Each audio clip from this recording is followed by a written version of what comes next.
professor de História, e está começando mais um 1000 Dicas. Para ti que nunca nos assistiu e não nos conhece, é o seguinte. Eu e mais um grupo de professoras do Colégio Tiradentes da Brigada Militar de Santo Ângelo, juntamente com a TV Super Pop, tivemos a iniciativa de criar um programa que visa orientar e dar dicas para você que quer fazer o Enem. A aula de hoje é de redação e vamos trazer informações sobre um possível tema, que é crime e infelizmente é subnotificado. Tráfico humano. O crime é onde mais de 2,45 milhões de pessoas são traficadas anualmente. E dessas, 1,2 milhões são crianças. Estima-se que 79% dos casos são destinados para exploração sexual, 18% para trabalho escravo e o resto para a venda de órgãos. Se engana quem acha que é uma coisa nova, viu? Porque isso já acontece há mais de 4.000 anos antes de Cristo. O tráfico negreiro representa o mais notório tráfico de pessoas com fins lucrativos, que por aproximadamente 400 anos foi uma das principais atividades comerciais, administrada pelo Império Inglês, Português, Francês, Espanhol, Holandês e Dinamarquês. Por anos, negros eram trazidos da África através de embarcações para servirem de mão de obra não remunerada no Brasil. Em um país onde a história da desigualdade social, racial e de gênero sempre foi tão forte e presente, é muito difícil imaginar uma realidade diferente do que temos hoje, após a base da economia brasileira ter sido por 4 séculos a escravidão. Bom, no próximo bloco teremos a ilustre presença da doutora Gabriela Aquino Madri Aquino, primeira mulher a ser chefe da Delegacia de Polícia Federal em Santo Ângelo. Gabriela tem 14 anos de trabalho na Polícia Federal. Assumiu as funções em Guaíra, Passo Fundo e Santo Ângelo, antes de assumir a chefia do Serviço de Repressão ao Trabalho Forçado na Divisão de Direitos Humanos da Polícia Federal, em Brasília entre 2016 e 2018. Também foi chefe de Serviço de Análise de Dados da Inteligência Policial na Coordenação Geral de Polícia Fazendária. Mestre em Administração Pública pela Universidade de Brasília, é instrutora da Academia Nacional de Polícia, especialista em Direito de Polícia Judiciária pela Academia Nacional de Polícia de Passo Fundo e graduada em Direito pela Universidade Federal de Santa Maria.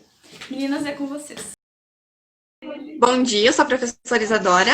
E eu sou a professora Amanda, nós somos professoras de Sociologia e hoje a gente está aqui com uma convidada muito especial. Doutora Gabriela, o tráfico de pessoas ele é um crime de proporções globais que não afeta somente a vítima, mas também seus familiares e as pessoas próximas. Geralmente, qual que é o perfil das vítimas que os aliciadores procuram? E isso se referindo a homens e mulheres. Tá certo. Eu queria primeiro cumprimentar aí minhas amigas, Isadora, Amanda, dizer que é uma honra estar aqui. Eu sou delegada de Polícia Federal há 16 anos, hoje sou chefe aqui em Santo Ângelo, da Delegacia de Santo Ângelo. Queria me apresentar aí para os ouvintes, né? E sou uma prima orgulhosa da professora Isadora. E, primeiramente, eu queria dizer para vocês que, infelizmente, essa criminalidade, o tráfico de pessoas, o trabalho escravo, o contrabando de imigrantes, ele ainda é muito forte no nosso Brasil. Muitas pessoas ainda são traficadas, inclusive para remoção de órgãos, para adoção ilegal, para casamento serviço e todas as modalidades de exploração. A exploração sexual é uma das modalidades de tráfico de pessoas, né? As pessoas podem ter a finalidade de explorar sexualmente e as vítimas, às vezes, são atraídas por promessas irreais de vantagens, morar no exterior, ganhar muito dinheiro, ganhar em euro, ganhar em dólar. E iludidas por uma proposta, elas acabam atraídas para essas quadrilhas que as escravizam, trancam nos lugares e exploram dias e noites, inclusive doentes ou machucadas ou sem possibilidade de estarem trabalhando, essas pessoas são obrigadas a trabalhar. Quanto à tua pergunta sobre o perfil dessas pessoas, a única coisa que eu posso dizer que tem em comum entre todas é a vulnerabilidade. Ou essas pessoas têm uma vulnerabilidade econômica, né, estão atrás do dinheiro, ou psicológica, precisam daquela, se sentem atraídas pela atenção, pelo glamour daquela proposta, ou uma vulnerabilidade, às vezes até de acolhimento na família, se sentem desacolhidas, se sentem deslocadas na sociedade.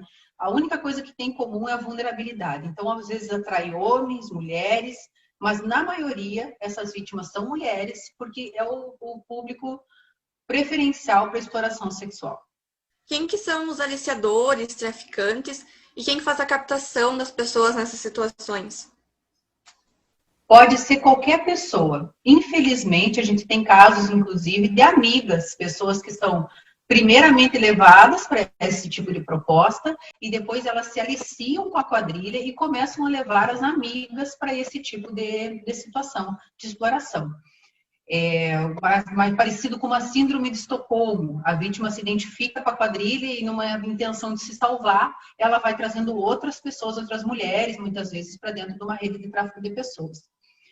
Não há um perfil que a gente possa traçar, essa pessoa é desse jeito, não há uma caricatura, né? Elas abusam da confiança, elas estabelecem um vínculo de confiança e depois dessa confiança estabelecida, elas aplicam o golpe, né? Aquela promessa falsa.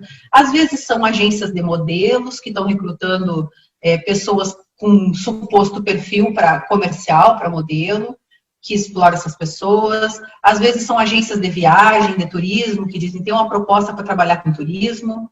Mas às vezes até se transmutam assim em escritórios sérios, que vai levar a pessoa para ser uma secretária, uma escriturária fora do Brasil, e aquela proposta atrai e a pessoa tem tendência a cair.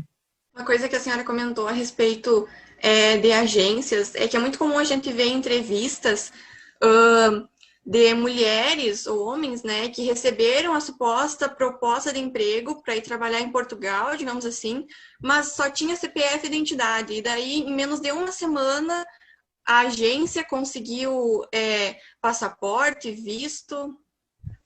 Isso é um motivo para ligar um sinal amarelo muito forte.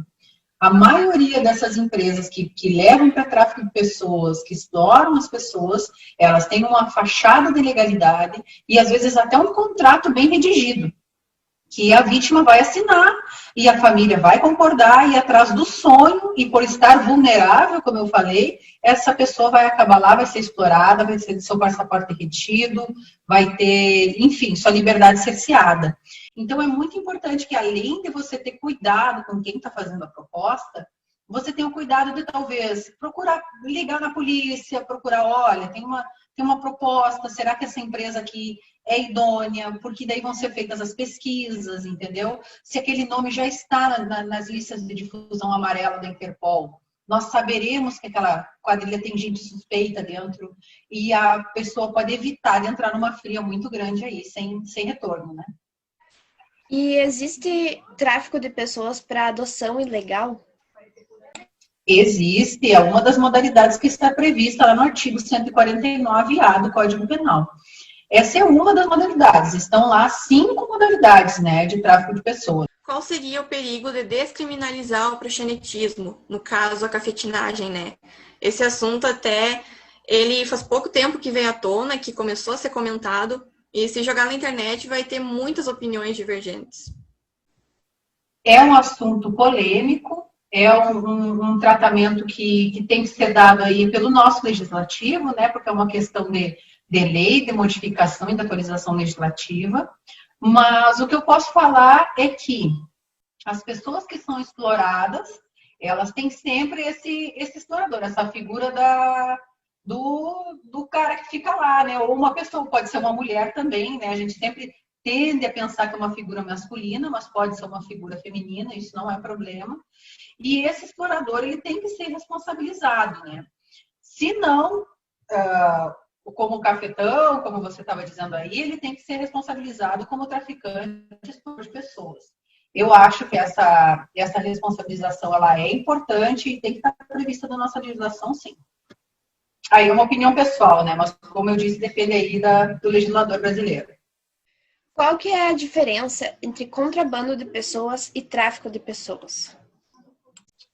O contrabando de imigrantes é aquela situação em que a pessoa sai do Brasil para procurar o sonho por conta própria. Por exemplo, nos Estados Unidos, que é um dos destinos mais frequentes. O crime não é dessa pessoa que viaja para os Estados Unidos. O crime é do coiote. E o coiote é aquele que ganha dinheiro para contrabandear pessoas ou promover a imigração ilegal. Aqui é importante ver que tem a figura do coiote, que é a pessoa que recebe o dinheiro, né, entre 25 e 50 mil reais, é o que a gente tem noção que as pessoas recebem, para entrar lá no país estrangeiro.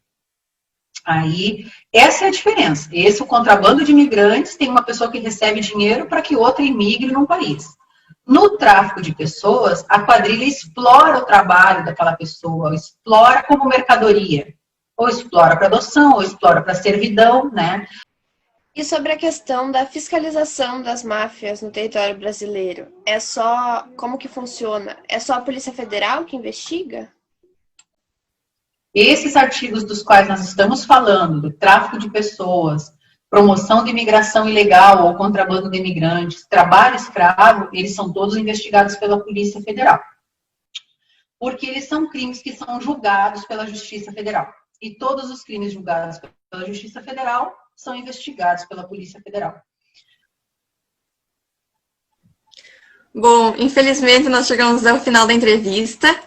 Nós temos certeza que os alunos vão sofrer muito dessas informações. A gente agradece imensamente pela sua presença, né, a sua disponibilidade. E a senhora gostaria de falar mais alguma coisa? Eu gostaria de agradecer o convite, que fiquei muito honrada e muito feliz em falar para vocês um pouquinho do que eu sei aí sobre esses assuntos, né?